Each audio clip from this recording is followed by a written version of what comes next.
Մի քանի օր առաջ մի կարևոր բան տեղի ունեցավ, ես դրա մասին էլ խոսեմ ու այսօրվա լայվը շատ չերկարացնեմ, կարողանամ դրանով ավարտել։ Ուրեմն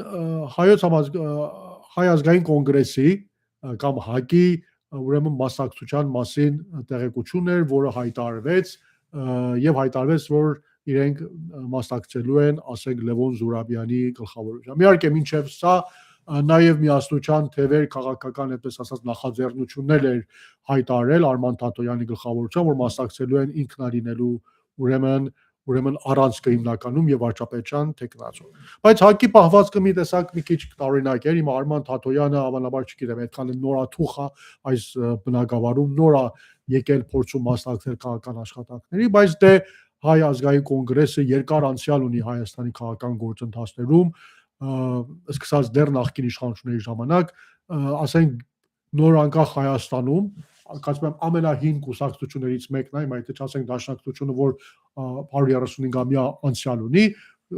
Հայաստանի Հանրապետության անկախությունից հետո հիմնադրված կուսակցությունների մեջ, կարծում եմ ամենահիներից մեկը Հայ ազգային կոնգրեսն է, նախկին Հայոց համազգային շարժումը, որ հետո անվանակոչվեց Հայ ազգային կոնգրես եւ իր այդ անունով սկսեց ուրեմն շարունակվել Լևոն Տեր-Պետրոսյանի գլխավորությամբ։ Ու նաև գիտենք Լևոն Տեր-Պետրոսյանը շատ փորձառու ամեն դեպքում քաղաքական գործիչ, անկախ կարծիքից, որ իր մասին կարող ենք ունենալ, վերջին 30 քանի տարիների ընթացքում մշտապես ներկայություն է եղել մեր քաղաքական դաշտում, նախագահի պաշտոնում է եղել, հետո ընդդիմադիր պաշտոնում է եղել եւ ամեն դեպքում անտեղյակ մարդ չի ու շատ լավ գիտակցում է, թե ընտրությունների մասնակցել ինչ է նշանակում եւ այդ ձևաչափեր եւ հայրենիական ընտրություններին ինչա ուրեմն սպասվում է։ Ուրեմն անգամներ ինքը խոսել այն մասին, Նիկոլ Փաշինյանին կոչել է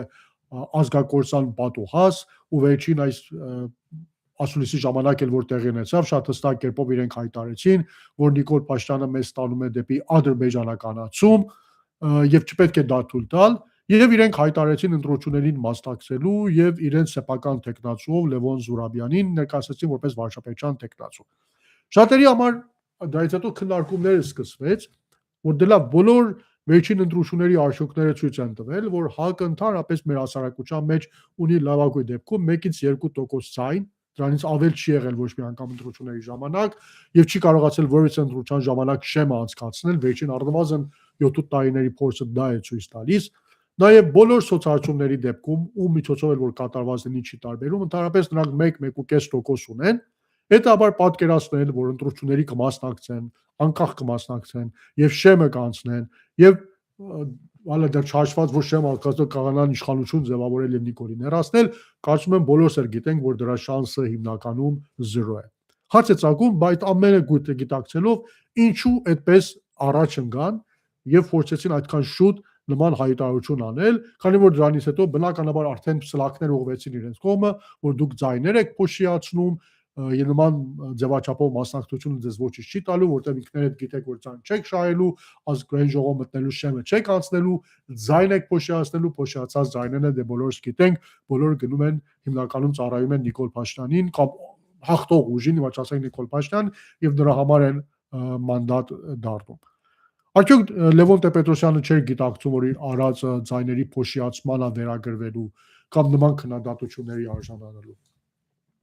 Երկու բան կարող եմ ես պատկերացնել այս պահին, մեկը որ չէ, իրենք ուղղակի հենց այդ են արել, այսինքն իրենց հիմնական նպատակը եղել է, որ Նիկոլ Փաշինյանը մնա իշխանության, վատ բան եմ ուզում, ասի տարբերակները կդնեմ, դուք հետո որոշեք, որ մեկն է ձեր կարծիքով ավելի ճիշտ է։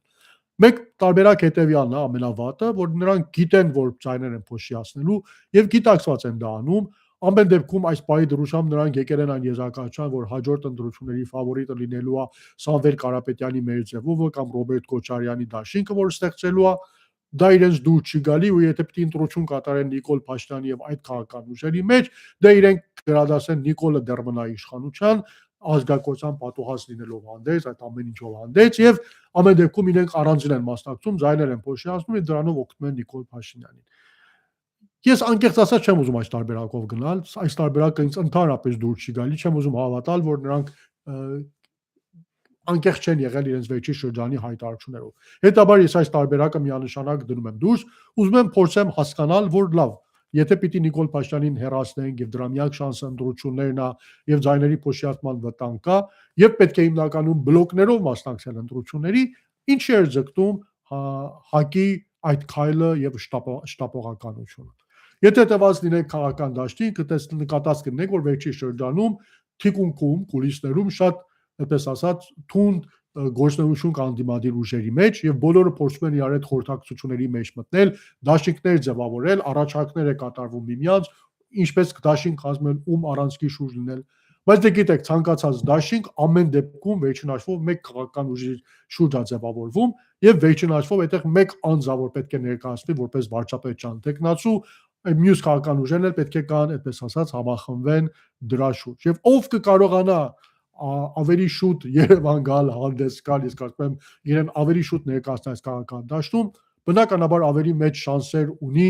իր շուրջ համախմբում ձևավորելու համար։ Շատ է խոսվել, որ ասենք ես էլ եմ ենթադրում, որ այս հաջորդ ընտրությունների ժամանակ ՀԱԿ-ը եւ Հանրապետականը միասին են մասնակցելու ընտրություններին, հակառակ նախկին տարաձայնություններին, որ ունեն, տեսնենք մենք վերջի շրջանում օրինակի համար Հանրապետականին կապված լրատվամիջոցների մշտական հյուրերը ՀԱԿ-ի ներկայացուցիչներն են, մի տեսակ այդպես ասած շատ ջերմ հարաբերություններ կան, ուրեմն Արամ Արուքյանը ուրեմն խոսվեց ուրեմն վերջին ասուլիսի ժամանակ ՀԱԿ-ինը, որ առաջարկ հանրապետական առաջարկ կարել են որ միանանք, միասին գնանք, իրենք մեջել են, հետո պարոն Աշոտյան, Արմեն Աշոտյանը հերքեց, որ նման խոսակցություն ընդհանրապես չի եղել հանրապետականի կողմից, ես ամբողջ ուզում եմ նկատի առնելով խամ եզրակացության, որ ամեն ինչ որ մենք տեսել ենք, հավանաբար խոսակցություններ, հիմա գուցե հստակ առաջարկներ չեն եղել, բայց չեմ կարծում երկուսն էլ ճիշտ են ասում, հստակ առաջարկ չի եղել, բայց խոսակցություն գնացել է, եզրակացության չի եկել։ Եվ կարծում եմ այստեղ պայքարը հիմնականում այդ գլխավոր առանցքային ուժը լինելու մեջ է դրված։ Բոլորն էլ գիտակցում են, որ վերջին հաշվով Ռոբերտ Քոչարյանի եւ մեր ձևով շարժման կողքին պետք է ձևավորվի առնվազն 1 կամ գուցե 2 հզոր բլոկներ ընդդիմադիր դաշտում, ինչպես Գյումրիում տեղի ունեցավ, որոնք պիտի կարողանան այդ, պես ասած, այդ երկու քաղաքական ուժերի շրջագծից դուրս մնացած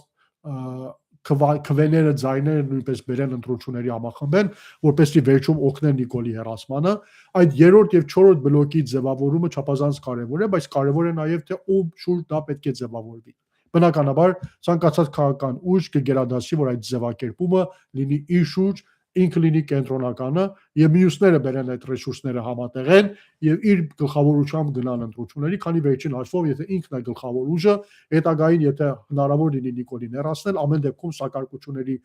իրանք նաեւ կարող են ինչ-որ այդպես ասած պաշտոնների հավակնություն ունենալ հաջորդ իշխանության մեջ։ Ես ՀԱԿ-ի այդ շտապողականությունը այդ շրջագծի մեջ եմ ուրեմն գնահատում, ես կարծում եմ նրանք ժամանակից մի քիչ առաջ ընկան, իրենց հայտ ներկայացեցին որպես արդեն ներկայություն ունեցող ուժ եւ մի տեսակ հիմա իրենց բացաներկայությունից հետո եթե պիտի համախմբում պիտի ձևավորվի, հավանաբար համախմբող բլոկներից մեկը պետք է լինի հենց ՀԱԿ-ի շուրջ պետք է ձևակերպվի, այդ մյուս փոքր կուսակցությունները պիտի գան միանան ՀԱԿ-ին, ՀԱԿ-ի գլխավորությամբ գնան եւ որից է մեկը հիմա եթե փորձի ասել, որ ես էլ եմ առանձին մասնակցում եւ չեմ միանում ՀԱԿ-ին, նա է հայտնվելու ցայների փոշիացման մեղադրանքի տակ։ Կարծում եմ կարողացամ մի քիչ լավ բացատրել, որ հիմնականում ՀԱԿ-ը ինչպիսի մարտավարություն այս պահին կիրառել, ժամանակից առաջ ընկնել, հիմա գուցե կարելի է ասել ձիով քայլ անել, իրեն ներկայացնել որպես երրորդ բլոկ, որպես ղեկավարող երրորդ բլոկ եւ մյուսներին կանգնացնել կատարված փաստի առաջ եւ ասել, եթե չեք ուզում Նիկոլը ընտրվի իշխանության, եթե չեք ուզում Ձայներ Փոշյանա, առանձին մի մասնակցեք, եկեք միացեք ինձ եւ իմ առանցքայնությամբ, ասենք Լևոն Զորաբյանի թիկունքին կանգնեք եւ թողեք որ մեր վարչապետության տեխնացով գնանք ընտրությունների եւ կարողանանք ուրեմն Նիկոլին իշխանությունից հեռացնել։ Եթե այդ ձևաչափով են առաջնորդվում, ես կարծում եմ գուցե մարտավարությունը չափազանց հետաքրքիր է եղել։ Հիմա օրինակի համար ինձ համար շատ հետաքրքիր է, որ օրինակ նոր տարվանից հետո հանրապետական կուսակցությունը կամ Բարգավաճ Հայաստանը ինչպես են մասնակցելու մասնակցել հաջորդ ընտրությունների։ Եթե նրանցից յուրաքանչյուրը փորձի առանձին մասնակցել, լուրջ խնդիր է ունենալու ձայներ հավաքելու հարցում, որտեղ ամեն դեպքում նրանց քվարկողներից մի խորհրդավոր մասը ամենայն գնալու են դեպի մեր ձևով կամ Ռոբերտ Քոչարյան կամ հենց ՀԱԿ, եւ նրանք լուրջ խնդիր են ունենալու եւ հիմնականում հայտնվելու են ձայների փոշիացման մեղադրանքի տակ։ Հիմա դրանք ունենալու են հավանաբար հնարավորություն միանալ այս շարժումներից մեկին, կամ եթե անկախ են հանդես գալիս, պիտի ինչքան շուտ կարողանան, պես ասած, դիրքորոշվեն, քանի որ այս հարցում ուշանալը իրենց վնասին է ուրեմն աշխատելու, քանի որ ասենք եթե ՀԱԿ-ից բացի մի ուրիշ կարևոր քաղաքական ուժ էլ հայտ ներկայացրեց հաջորդ ընտրություններին մասնակցելու համար, այլևս փոքր ուժերի ներկայության համար, առանձին ներկայության համար դա չի մնալու, ասենք հանրապետականը մյուսները որ կան պարտավորվելու են մտնել այս ձևաչափի տակ։ Հիմա կարծում եմ հանրապետական ինչքան շուտ պետք է կարծում եմ իր այդ դիրքորոշումը, որ մինչև այսօր ուներ, որ ընտրությունների մասին չի մտածում, չեն պատրաստվում ընտրությունների մասնակցելու մասին, կարծում եմ պետք է հրաժարվեն այդ գաղափարից, որպես այդպես ասած դրսից նայող եմ ասում, շատ հստակ կերպով պետք է հայտարարեն ընտրությունների մասնակցելու իրենց հայտի մասին, իրենց վարչապետության տեխնացուն եթե ունեն դրա մասին հայտարարեն եւ փորձեն իրենց շուրջ մեկ նոր բևեռ ձևավորել եւ պատրաստվել ընտրությունների։ Կարևոր ուժեր կան, որոնք այս պահին դուրս են մնացել, օրինակ Հայրենիք կուսակցությունը, Արթուր Վանեցյանի գլխավորությամբ Գագիկ Ծառուկյանի Բարգավաճ Հայաստան կուսակցությունն դուրս մնացել, մանր-մունր այդպիսի քաղաքական ուժեր կան եւ մի մոռացեք, որ դրանց զուգահեռ նաեւ կան, ասենք Արման Բաբաջանյան, Արամ Զավենիչ, որոնք առանձին ամեն դեպքում այդ բլոկների մեջ չեն տեղավորվելու, առանձին են մասնակցելու եւ փոքրելու են ձայներ հավաքել, դա էլ պետք է նկատի ունենալ, ուրեմն հետագայում ես կարծում եմ նոր տարուց հետո 2026 թվականը երբ սկսվի առանց ժամանակ կորցնելու, եթե քաղաքական ուժերը իսկապես ձգտում են Նիկոլ Փաշինյանի հեռացմանը, օր առաջ պետք է հայտարարեն ընտրությունների մասնակցելու մասին, այդ բլոկները պետք է հստակ կերպով ձևավորվեն եւ առաջին օրվանից սկսեն իրենց աշխատանքը։ Տեսնում ենք, որ Նիկոլ Փաշինյանը արդեն